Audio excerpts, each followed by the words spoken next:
नमस्कार, मुद्दा देख रहे हैं आप। मैं हूं आपके साथ नेहा दुबे। यूपी में 2027 में विधानसभा चुनाव होने हैं, लेकिन बीजेपी और समाजवादी पार्टी के बीच अभी से ही तीखी बयानबाजी शुरू हो गई है। गोरखपुर के दौरे पर आए मुख्यमंत्री योगी आदित्यनाथ ने विपक्ष को कई मुद्दों पर घेरा।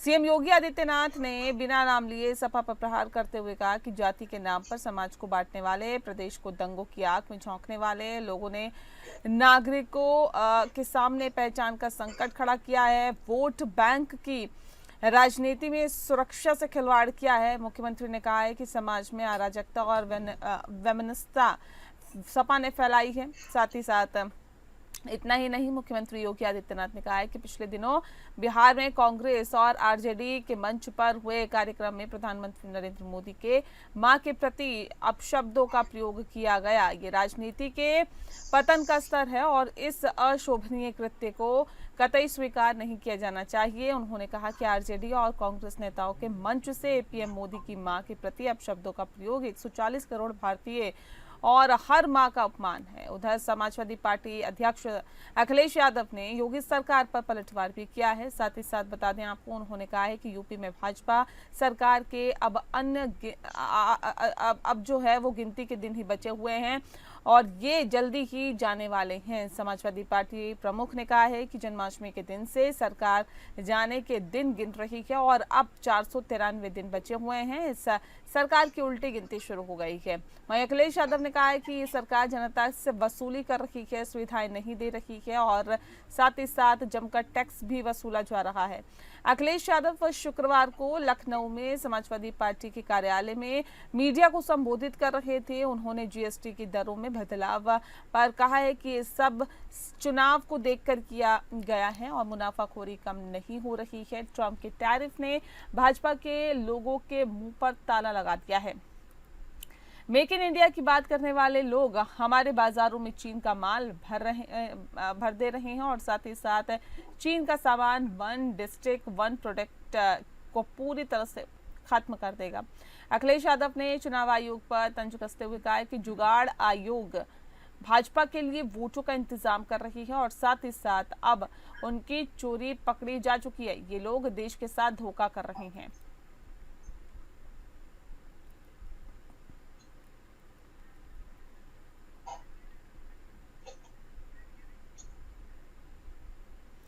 तो यूपी में 2027 में विधानसभा चुनाव होने हैं, लेकिन अभी से ही बयानबाजी जो है वो काफ़ी ज़्यादा तेज़ हो गई है।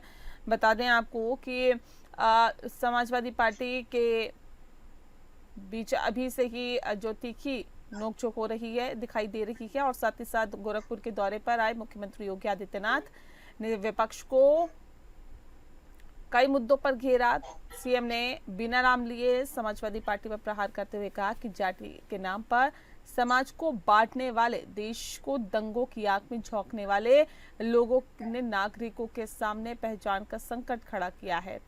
वोट बैंक की राजनीति में सुरक्षा से खिलवाड़ किया गया है। मुख्यमंत्री ने कहा कि समाज में अराजकता, वैमनस्यता सपा ने फैलाई है। इतना ही नहीं, मुख्यमंत्री योगी आदित्यनाथ ने कहा कि पिछले दिनों बिहार में कांग्रेस और आरजेडी के मंच पर कार्यक्रम में प्रधानमंत्री नरेंद्र मोदी के मां के प्रति अपशब्दों का प्रयोग किया गया। ये राजनीति के पतन का स्तर है और अशोभनीय है, इसको कतई स्वीकार नहीं किया जाना चाहिए। उन्होंने आरजेडी और कांग्रेस नेताओं के मंच से पीएम मोदी के मां के प्रति अपशब्दों का प्रयोग 140 करोड़ भारतीयों की हर मां का अपमान बताया है। इस विषय पर तफसील से चर्चा करेंगे। खास मेहमान हमारे साथ मौजूद हैं, उनसे आपका परिचय करा देते हैं। इस वक्त हमारे साथ शशिकांत तिवारी जी जुड़ गए हैं, नेता हैं भारतीय जनता पार्टी के। सर, बहुत बहुत स्वागत है आपका। नमस्कार जी। रविंद्र सिंह जी हमारे साथ जुड़ गए हैं, जो कि प्रवक्ता है समाजवादी पार्टी के। रविंद्र जी, आपका भी बहुत स्वागत है। इस खास कार्यक्रम की शुरुआत शशिकांत जी आपके साथ ही करते हैं। सर, क्यों आप लोगों को ऐसा लगता है कि सपा ने ही समाज को बांटने का काम किया है, अराजकता फैलाई है, वैमनस्यता फैलाई है?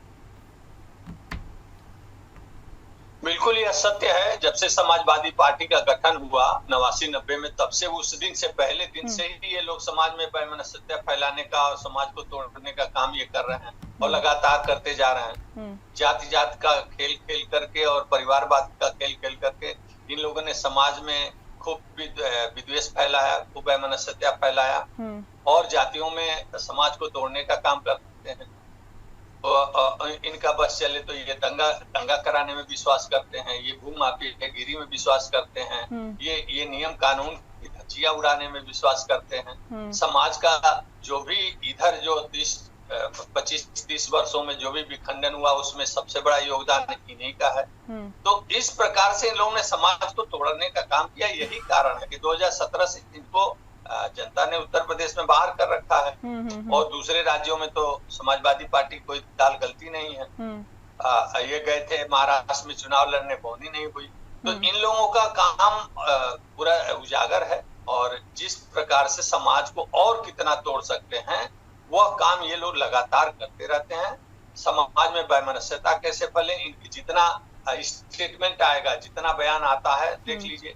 कभी ये ब्रजेश पाठक जी उप मुख्यमंत्री की माँ को गाली देते हैं, कभी आज नरेंद्र मोदी जी की माँ को गाली दे रहे हैं, कभी ब्राह्मणों का गांव घेरवा लेते हैं, कभी ब्राह्मणों के खिलाफ बोलते हैं, कभी सवर्णों के खिलाफ बोलते हैं। इनका हर स्टेटमेंट समाज को तोड़ने वाला होता है, समाज को जोड़ने वाला ये कार्य न तो करते हैं न ये कभी भी बोलते हैं। समाज को तोड़ने के काम भी करते हैं, बोलते भी रहते हैं। इसलिए समाज इनको बाहर, उत्तर प्रदेश की जनता ने इनको बाहर कर रखा है, आगे भी बाहर ही। ये तो कह रहे हैं आपकी गिनती के दिन बचे हुए हैं, उत्तर प्रदेश में सरकार जाने वाली है। गिनती अपनी करें। वो तो जो यूएस एड से जो 5,000 करोड़ जो पैसा आया था वो भारत में मोदी सरकार न बनने देने के लिए यूएस एड से 5,000 करोड़ पैसा आया था भारत में। तो वो किन लोगों को बटा, उससे कब तक पले बढ़ेंगे आने वाले दिनों में। अब तो यूएस एड को भी बंद कर दिया है। उन्होंने यह कह के बंद कर दिया है कि तमाम दुनिया के तमाम देशों में हम सरकार गिराने में जो सहयोग करते हैं उनको इससे ऐड देते हैं। तो वो पैसा 5,000 करोड़ भारत में आया और वो उस पैसे से कब तक पलते रहेंगे। आने वाले दिनों में वो ऐड बंद हो गया है। जांच सोरोस भी इन लोगों का कर्तव्य देख रहा है। जांच सोरोस के भी फंड बंद हो जाएंगे तो ये सारे लोग अपने घर को चले जाएंगे। ये तो कह रहे हैं कि आप लोग जो जनता से वसूली कर रहे हैं, सुविधा नहीं दे रहे हैं, जमकर टैक्स वसूली की जा रही है और तमाम तरह की बातें इन्होंने कही है कि जीएसटी की दरों में बदलाव पर भी ये कहा है कि ये सब कुछ चुनाव को देखकर किया जा रहा है। मुनाफाखोरी में कमी नहीं हो रही है। ट्रम्प के टैरिफ पर भी सवाल खड़े किए हैं। मैं दोनों तीनों बातों का जवाब देना चाहूंगा कि देखिए, टैक्स जो भी है या जीएसटी वो भारत सरकार के और राज्य सरकारों के खाते में जाता है, कोई वो वसूली नहीं है। इन लोगों की पार्टियां तो आती हैं तो इनके जेब में अपहरण और डकैती छिनैती शुरू करके अपने जेब में, नेताओं के जेब में पैसा जाता है। भारतीय जनता पार्टी की से शासित सरकारें ये सब काम नहीं करती है। जो जाता है वो टैक्स भारत सरकार के खजाने में और राज्य सरकारों के खजाने में जाता है, जो जनता के हित के लिए खर्च किया जाता है और जनता लाभान्वित हो रही है। तमाम योजनाएं चल रही हैं, सैकड़ों और दर्जनों और सैकड़ों योजनाएं ऐसी चल रही हैं जो आम गरीब जनता उससे लाभान्वित हो रहे हैं। इन लोगों को गरीबों से कोई लेना देना नहीं था। इनको तो केवल छिनैती, डकैती, अपहरण, ट्रांसफर उद्योग यही सब चलाना था, निजी जेबों को भरना था। नहीं तो कह रहे हैं कि आप लोगों का क्या मोटिव है वही क्लियर नहीं हो पा रहा है। एक वक्त पे चीन के माल का विरोध करते हैं और अब चीन का माल ही बाजारों में भर देते हैं। हाँ बिल्कुल। देखिए, स्वदेशी अभियान अगर पूरे देश की जनता से पूछा जाए कि स्वदेशी अभियान में कौन विश्वास करता है तो वो बताएंगे कि भारतीय जनता पार्टी करती है। यहाँ तक कि जो राष्ट्रीय स्वयंसेवक संघ अपने पंच परिवर्तन में स्वदेशी अभियान को भी शामिल किए हुए, तो आरएसएस भी काम कर रही है पूरे देश में और भारतीय जनता पार्टी इस बात में विश्वास करती है। मोदी जी सदैव नारा भी देते रहते हैं कि मेक इन इंडिया। हम अपना आज तो हम ब्रह्मोस तक मेक इन इंडिया बना रहे हैं। जो हमने ताइवान को ने हमसे खरीदा है, ताइवान आज चीन को आंख दिखा रहा है। वो हमारा ब्रह्मोस इस लायक है कि ताइवान जैसा देश अब लड़ने को तैयार है चीन से। तो आज हमारे जो स्वदेशी तकनीक है, स्वदेशी हमारा चाहे रेल हो, चाहे डिफेंस हो, चाहे की बात तो आप करते हैं, लेकिन उसको बढ़ावा कितना दे रहे हैं ये जनता देख रही है। सर, क्यों आप लोगों को ऐसा लगता है कि मौजूदा सरकार जाने वाली है? 493 दिन ही बचे हैं। अखिलेश यादव ने इस बात को कहा है। ये तो कह रहे हैं बहुत अच्छा काम कर रहे हैं हम लोग। नहीं, अखिलेश यादव जी ने जो कहा है मैडम। हेलो जी, ओम प्रकाश अम्बेडकर, मैं प्रदेश प्रवक्ता बोल रहा हूँ समाजवादी पार्टी। जी बताएं। अखिलेश यादव जी ने जो कहा है वो केंद्र और उत्तर प्रदेश की दोनों सरकार जाने वाली है, क्योंकि वोट चोरी के मामले में पूरे देश में इनका टीआरपी गिर गया है और सरकार बहुत संकट में आ गई है और विकास के सारे कार्य बंद हैं, सारे हिंदू मुस्लिम अंधभक्ति में ही काम चल रहा है मैडम। हाँ, तो इसलिए ये गवर्नमेंट जाने वाली है। अखिलेश जी ने जो कहा, मेरे राष्ट्रीय अध्यक्ष हैं, पूर्व मुख्यमंत्री हैं और लोकसभा में 37 सीट पाकर तीसरे नंबर की पार्टी है मैडम। तो अखिलेश यादव इस समय देश के बहुत बड़े नेता हैं, वो भारत के प्रधानमंत्री के लाइन में है। तो कह रहे राजनीति का स्तर आप लोगों ने गिरा दिया है, इतना आप शब्दों का इस्तेमाल करते हैं और ये राजनीति में कतई शोभनीय नहीं है, ये बहुत अशोभनीय है। प्रधानमंत्री की मां को गाली देना कहाँ से गिरा है? अगर हम 37 सीट जीत रहे हैं और लोकसभा में हम नेता प्रतिपक्ष की स्थिति में हैं, विधानसभा में हमारी सरकार बनने जा रही 2027 में, इसके बाद हम जो है दलित पिछड़े और अनुसूचित जात के और माइनॉरिटीज के लोग अगर इस बाबा साहब अम्बेडकर के संविधान के संरक्षण में अगर हम लोग आगे बढ़ रहे हैं तो ये हम लोगों का अपराध है। शिक्षा के क्षेत्र में दुनिया में बाबा साहब अम्बेडकर जो है 29 डिग्री और 9 भाषाओं का ज्ञान करके अमेरिका के कोलंबिया विश्वविद्यालय ने बाबा साहब अम्बेडकर के विषय में सर्वे कराया 300 साल पुराना, तो उन्होंने लिखा कि दुनिया में डॉक्टर अम्बेडकर से कोई टैलेंटेड बच्चा नहीं था, इसलिए उन्होंने बाबा साहब अम्बेडकर का एक प्रतिमा जो है कोलंबिया विश्वविद्यालय अमेरिका के सामने लगाया है। ये कह दीजिए झूठ है। तो मेरे कहने का मतलब यह है कि दलित पिछड़ा अल्पसंख्यक का विकास भाजपा नहीं चाहती है, वो केवल 10% सवर्णों का विकास चाहती है और इस देश में आबादी जो है बहुजन तो समाज आप लोग नहीं चाहते सवर्णों का विकास? आप तो कहते हैं कि पीडीए में पिछड़ा दलित अल्पसंख्यक, पीडीए में तो सब है, इसमें सवर्ण भी है, तो फिर आप लोग क्यों ऐसा कहते हैं कि आप सवर्णों का विकास? सुनिए, हम विकास चाहते हैं लेकिन दलित के सीट पर कोई ब्राह्मण रिजर्वेशन लेके नौकरी करे वो हम नहीं चाहते हैं।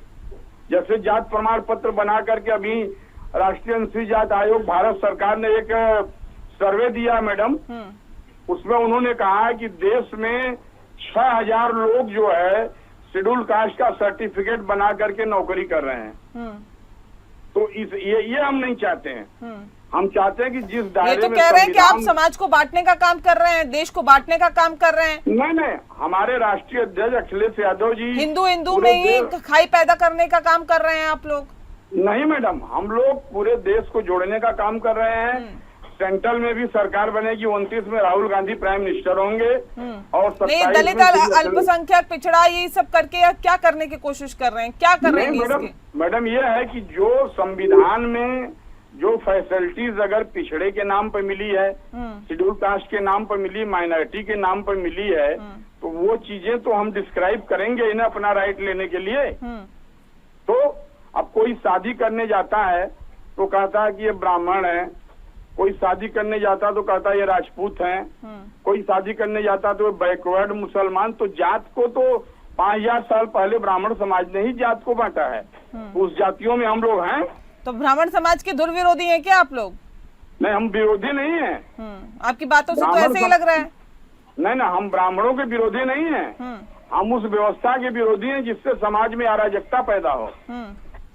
जी मैडम, ठीक है। तिवारी जी जवाब दीजिए, कैसे लग रहा है? आप बने रहिए हमारे साथ। अम्बेडकर जी, शशिकांत जी, देखिए कह रहे कहाँ बांट रहे हैं हम लोग समाज को, बेकार के आरोप लगा रहे हैं आप लोग। ये देखिए बहुत ही हास्यास्पद बात कर रहे हैं, जो सुनेगा वो हंसेगा। एक तो प्रधानमंत्री मोदी जी के माँ को गाली दे करके ये इनके अपने राष्ट्रीय अध्यक्ष को ये प्रधानमंत्री बनवा रहे हैं। प्रधानमंत्री ऐसे कोई नहीं बन जाता भाई, ऐसे नहीं बन जाता है। एक बात। दूसरी बात, जितनी देर ये बोले हैं उतनी देर समाज तोड़ने की बात बोले, जितनी देर ये बोले हैं उतनी देर सवर्ण के खिलाफ, ब्राह्मणों के खिलाफ बोले हैं। ब्राह्मण के खिलाफ यही नहीं बोल रहे हैं, इनके राष्ट्रीय अध्यक्ष अखिलेश यादव भी बोलते हैं, सवर्णों के खिलाफ बोलते हैं। सवर्णों के खिलाफ मैं नहीं बोल रहा हूँ, हम इतना जरूर कर सकते हैं कि देश में सदियों से ब्राह्मण और सवर्ण जो है शिक्षा का ही काम करते हैं। हर वर्ग को, हर समाज को शिक्षा देने का काम ब्राह्मण ही करते हैं। आज यूनिवर्सिटी और कॉलेज चला रहे हैं, कोई नई बात नहीं है। कोई ब्राह्मण बाबा साहब अम्बेडकर से ज्यादा पढ़ा लिखा है? नाम बताइए। दूसरित हो जाएगा। अम्बेडकर के सहारे इनकी नैया पार नहीं होगी। आप बाबा साहब अम्बेडकर से ज्यादा कोई पढ़ा ब्राह्मण है तो नाम बताइए। अत्याचार किसी ने नहीं किया है।